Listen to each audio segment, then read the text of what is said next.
अंग्रेजी में एक कहावत है, When you are in Rome, do as the Romans do. रोम की सभ्यता पुरानी होने के साथ साथ पूरी दुनिया इस सभ्यता का अनुसरण करती है। नमस्कार दोस्तों, आज चलते हैं रोम की प्राचीन सभ्यता के अवशेषों को तलाशने और आज की हमारी डेस्टिनेशन है इटली का ऑस्टिया एंटिका। ऑस्टिया एंटिका इस जगह को जाने के लिए रोम नियरेस्ट एयरपोर्ट है। रोम से लगभग 1 घंटे टैक्सी के ड्राइव से यहां पहुंचा जा सकता है। अगर मेट्रो से आना चाहें तो रोम मेन स्टेशन से एक चेंज पिरामिडे पे करना पड़ेगा और ऑस्टिया एंटिका रेलवे स्टेशन पर सीधा जा सकते हैं।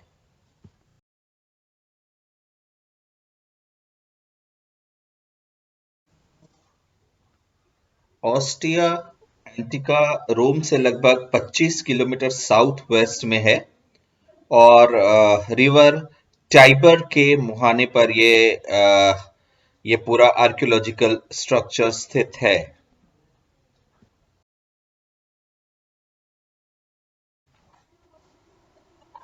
ये जो पिलर्स आप देख रहे हैं ये पुराने जमाने में मार्केट स्क्वायर हुआ करता था और ये मार्केट स्क्वायर के रिमेन्स हैं।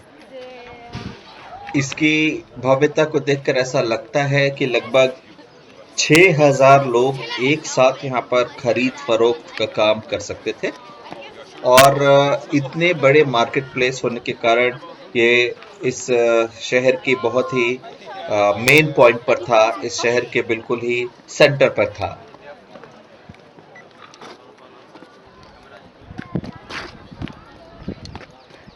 यहाँ पे सारा घर और पूरा एक सिटी मतलब था,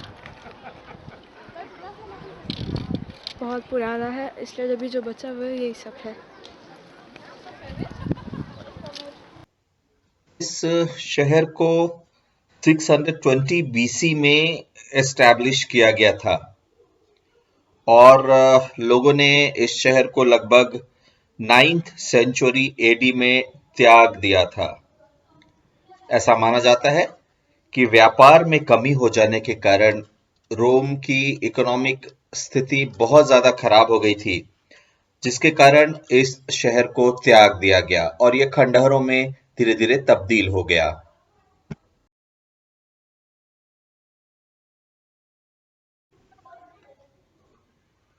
आज इसके थिएटर की बात करें तो जो इसका थिएटर है ये बहुत ही शानदार तरीके से रहता था।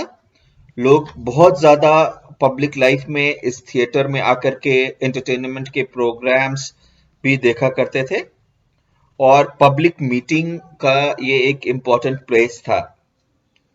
आज के समय में भी इस ओपन एयर थिएटर को कभी कभार यूज किया जाता है गवर्नमेंट के द्वारा।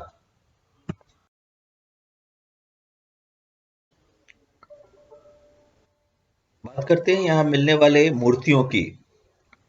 यहाँ मिलने वाले बहुत सारे मूर्तियों के अवशेष जनरली 2nd या 3rd सेंचुरी एडी की हैं। ये सारे के सारे स्कल्पचर टिपिकल ग्रीक शैली की हैं और उस समय के समाज को भी ये दर्शाते हैं। समय के साथ साथ और अनेक बार इस शहर पर बहुत सारे आक्रमण भी हुए। आक्रमणों ने इन मूर्तियों को बिल्कुल विध्वंस कर दिया।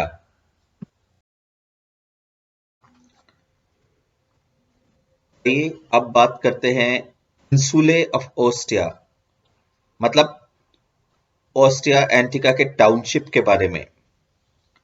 Well constructed houses, public toilets, well established entertainment centres, ये सारी की सारी चीजें 1st सेंचुरी एडी में ही एस्टैब्लिश हो गई थी। ऑस्टिया में उस समय के टाउनशिप की रिक्वायरमेंट के हिसाब से सारी चीजें अवेलेबल थी। यहाँ तक कि लाइट हाउस और थिएटर्स भी यहाँ पर थे। 1st सेंचुरी एडी तक लगभग यहाँ पर 50,000 लोग रहते थे और थर्ड सेंचुरी तक ये बढ़ करके लगभग 100,000 1 लाख तक यहाँ की टोटल पॉपुलेशन हो गई थी।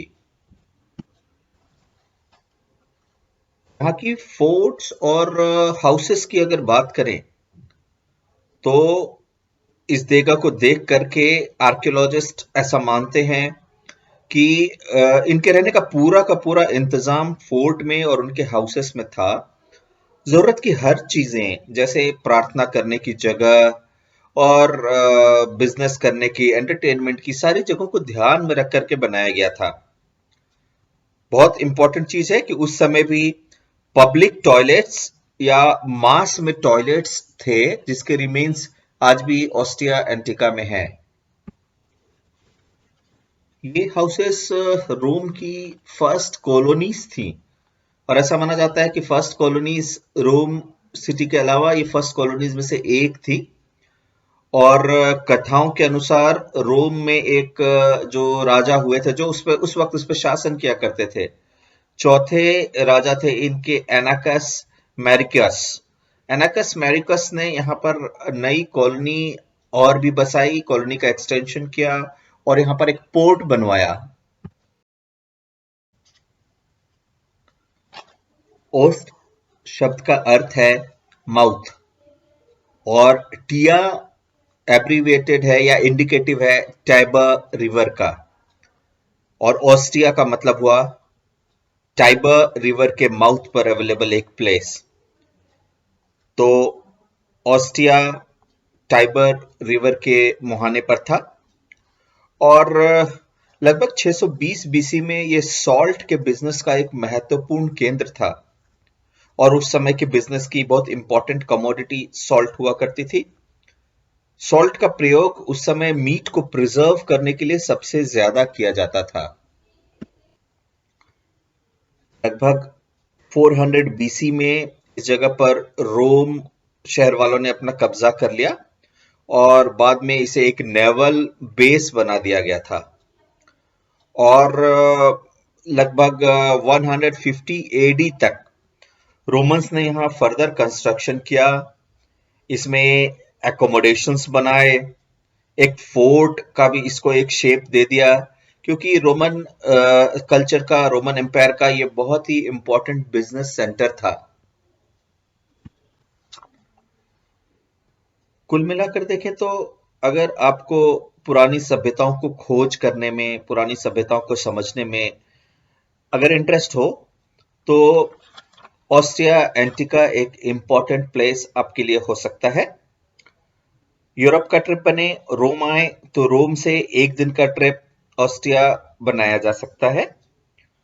और यूरोप में रोम आने का प्लान ना भी बने और कहीं और जा रहे हो तो रोम में का अगर ट्रांसफर होता हो तो 8-10 घंटे का दिन में अगर ट्रांसफर लेंगे तो इसको देख करके वापस आया जा सकता है। तो एक और बात, लंच यहाँ बहुत ज्यादा एक्सपेंसिव है तो पहले से लंच का प्रिपरेशन कर लें, अपना टिफिन बॉक्स ले करके जाएं और अगर रोम में रहे तो टैक्सी ही प्रेफर करें और चाहे तो मेट्रो में भी यहाँ पर आया जा सकता है। तो ठीक है दोस्तों, एंजॉय कीजिए। See you next time in some other episode, some other destination. तब तक के लिए enjoy well. Bye bye. Take care.